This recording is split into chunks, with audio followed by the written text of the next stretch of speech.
దేశంలో మొదటి phase election start అయిపోయిందండి. బట్ స్టిల్ సర్వేలు మాత్రం వస్తూనే ఉన్నాయి. రీసెంట్గా మన ఆంధ్రాకు సంబంధించిన సర్వే ఇంకొకటి వచ్చింది, ABP C voter survey. So ఇందులో వాళ్ళ ప్రిడిక్షన్ ఏంటంటే టీడీపీ కూటమికి 20, వైసీపీకి 5 లోక్సభ సీట్లు వస్తాయని చెప్పేసి చెప్తా ఉన్నారు. ఇంకా వాళ్ళ విశ్లేషణ ఏంటంటే ఎన్డీఏ కూటమి బలం రోజు రోజుకు పెరుగుతోంది, వైసీపీపై వ్యతిరేకత అంతకంతకు పెరిగిపోతుంది. సర్వేలను వెల్లడిస్తున్నాయి. అత్యంత ఖచ్చితంగా సర్వేలు, ఒపీనియన్ పోల్స్ వెల్లడిస్తుందన్న పేరున్న చాలా ఖచ్చితత్వంతో వెల్లడిస్తారు వీళ్ళు ఓట్లు అని చెప్పేసి చాలా పేరుంది ఏబీపీసీ ఓటర్కి. ఎన్నికల ముందు నిర్వహించిన ఫైనల్ ఒపీనియన్ పోల్లో ఏపీలోని ప్రతి 25 స్థానాల్లో 20 స్థానాలు టీడీపీ కూటమి గెలుస్తుందని తేల్చింది.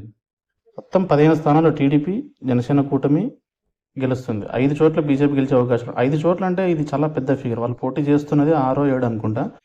5 వాళ్ళకే ఇచ్చారు. వైఎస్ఆర్సీపీ 5 స్థానాలకే పరిమితం కానుంది. ఇది ఎందుకు కొద్దిగా మరీ ఇదిగా ఎక్కువ నమ్మశక్యంగా అనిపిస్తలేదు. గత ఒపీనియన్ పోల్ ప్రకారం వైసీపీకి 7 సీట్లు వచ్చేవి. కానీ గత నెలలో మారిన పరిస్థితులతో వైసీపీకి మరో 2 సీట్లు కోత పట్టాయి. ఎన్నికల నాటికి వైసీపీ పరిస్థితి మరింత దిగజారే అవకాశాలని ఇంకా చెప్తున్నారు. అంటే 5 కన్నా ఇంకా తక్కువ వస్తాయంటున్నారా ఏంటి వీళ్ళు? గత ఎన్నికల్లో 22 లోక్సభలు గెలుచుకున్న వైసీపీ ఘోరమైన పాలనతో ప్రజల్ని వంచింది. అందుకే కోలుకునేంత షాక్ ఇవ్వబోతున్నారని వీళ్ళు చెప్తా ఉన్నారు. ప్రభుత్వంపై తీవ్ర వ్యతిరేకత ఉన్న సమయంలో విపక్షాలను ఏకమవడం, విపక్షాలు ఎక్కడేకమయ్యాయి? కాంగ్రెస్, సిపిఐ వీళ్ళందరూ సపరేట్గా పోటీ చేస్తున్నారు. బట్ అదే సమయంలో వైసీపీ అనుకూల ఓట్లు చీలిపోవడం కారణంగా ఈ పార్టీ దారుణంగా నష్టపోయే అవకాశాలు ఉన్నట్టుగా అనిపిస్తుందని వీళ్ళు చెప్తా ఉన్నారు. ఇక గత ఎన్నికల్లో 49% పైగా ఓట్లు తెచ్చుకున్న వైఎస్ఆర్సీపీ 10 ఓట్ల శాతం వరకు కోల్పోయేట్టుగా ఏబీపీసీ ఓటర్ సర్వే చెప్తా ఉంది. 10% అంతే. ఇది చాలా భారీ మార్జిన్తో చెప్తున్నారు వీళ్ళు.